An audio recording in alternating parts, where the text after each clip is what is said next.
On August 10, 2019, several media outlets began reporting that disgraced financier Jeffrey Epstein had died by apparent suicide in his jail cell.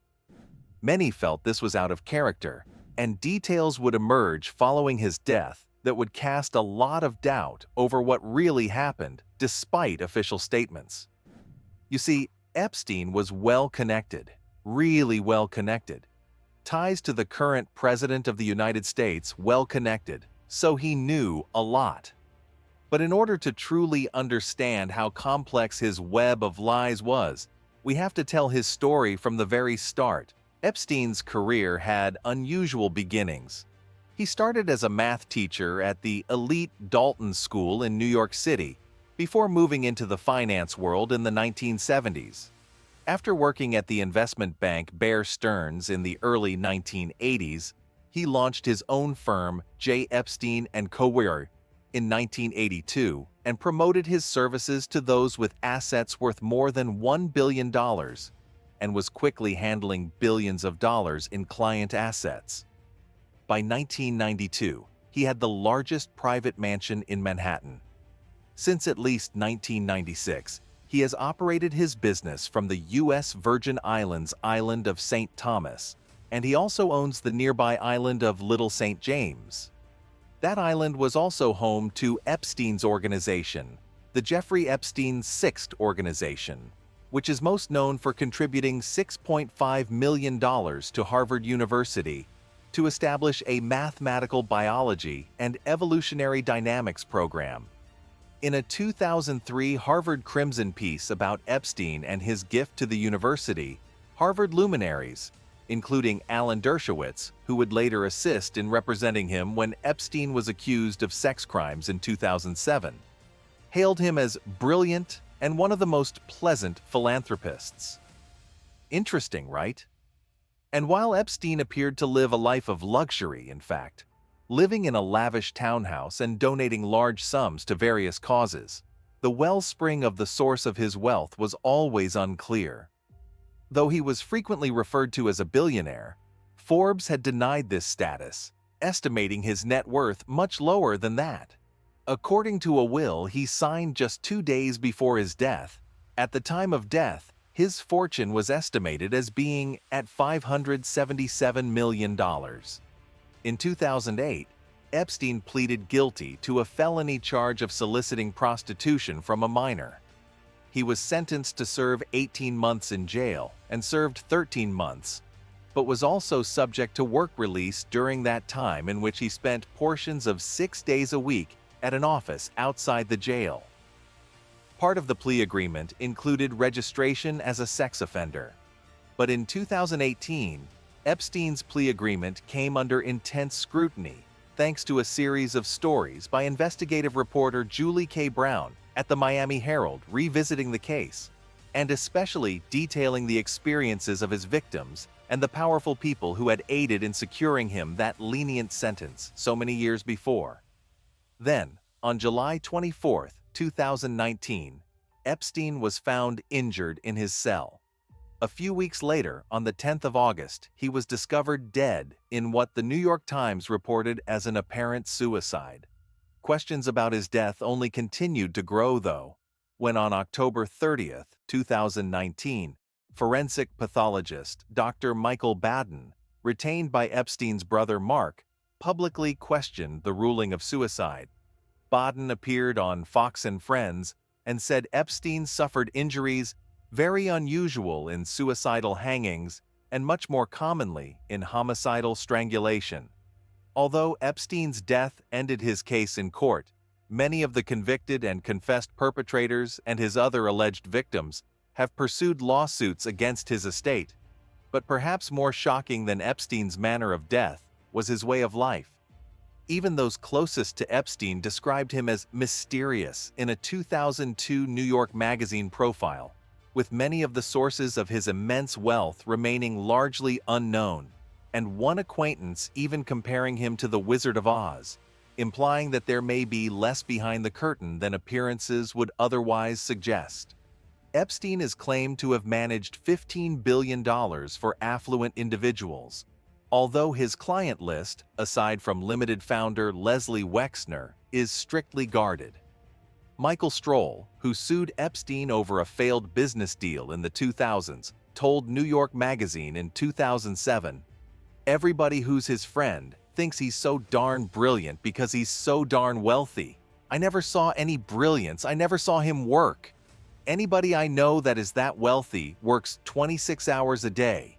This guy plays 26 hours a day."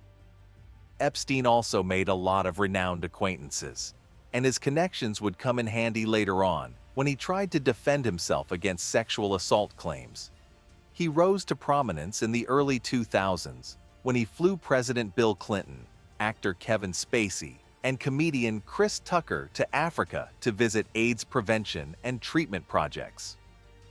Clinton went on to fly on Epstein's private plane many times in 2002 and 2003, according to flight data obtained by Gawker in 2015.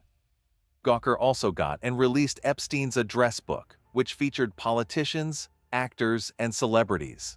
Epstein defined his prominent friends as a collection in 2002, stating, "I invest in people, be it politics or science. It's what I do." He formerly spent $20 million per year to fund a group of experts' research on themes ranging from Tibetan monks to altruistic behavior. Epstein was also close to Donald Trump, who described him to New York Magazine in 2002 as someone who enjoys his social life. Jeffrey Epstein's friends and acquaintances seemed willing to continue socializing with him, despite some of his bizarre and unsettling ideas. According to one report, several people have said that Epstein wanted to use his New Mexico ranch as a base where women would be inseminated with his sperm and would give birth to his babies. This wasn't some hidden idea either. One scientist recalled Epstein discussing it during a dinner at his townhouse in 2001, and another source heard about it directly from Epstein and at least one other person. The fact that Epstein could maintain his network of famous friends, despite openly talking about using himself as the center of a eugenics experiment, says a lot about either his power, his associates' willingness to ignore red flags, or both. And Epstein's connections, in particular, are key to understanding his story.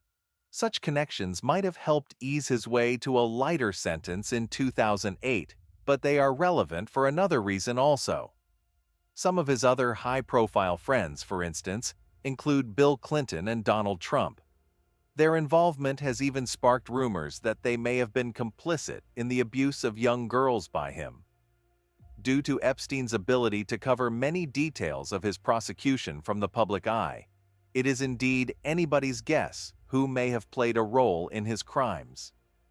Epstein was detained at New Jersey's Teterboro Airport on July 6 after he was surrounded on his return from France. Federal prosecutors charged him the following Monday. Over many years, the charging papers went on to say, Jeffrey Epstein, defendant, sexually exploited and abused dozens of minor girls at his homes in Manhattan, New York, and Palm Beach, Florida, among other locations. Besides the abuse, to maintain and increase his supply of victims, Epstein also paid certain of his victims to recruit additional girls to be similarly abused. The prosecution alleged that he abused girls as young as 14 years old. After his arrest, his house in New York City was searched by federal prosecutors. The New York Times reported, during the search of his townhouse on Saturday, investigators seized photographs of nude underage girls. Epstein then interestingly pled not guilty, only to die mysteriously in his cell. Jeffrey Epstein also had notable ties to Prince Andrew, Queen Elizabeth's son. The two met in 1999, but the full extent of their relationship is still pretty unclear. However, they were seen walking together in Central Park in late 2010, which was after Epstein had already been convicted as a sex offender. Following Epstein's death, Prince Andrew addressed the situation through statements from Buckingham Palace. One of the statements read, The Duke of York has been appalled by the recent reports of Jeffrey Epstein's alleged crimes. His Royal Highness deplores the exploitation of any human being and the suggestion he would condone, participate in, or encourage any such behavior is abhorrent. Then in November 2019, Prince Andrew gave a no-holds-barred interview on Newsnight, as described by journalist Emily Maitlis. During the interview, they discussed how he first met Epstein through Ghislaine Maxwell and talked about the times he stayed at Epstein's properties. The prince also addressed allegations made by Virginia Giuffre, one of Epstein's alleged victims, who claimed she had sex with him multiple times. Prince Andrew firmly denied these claims, stating, "I have no recollection of ever meeting this lady. None whatsoever." While the Duke of York admitted it was wrong to visit Epstein in New York City in 2010, he did not express regret over his friendship with Epstein or directly acknowledge the victims during the interview. Make of that what you will. And now, whilst Epstein may be long gone, the aftershocks of his fall are still being felt today. His story may still be far from over. Thank you for watching Dark Hidden Wealth. Make sure to like and subscribe for more content.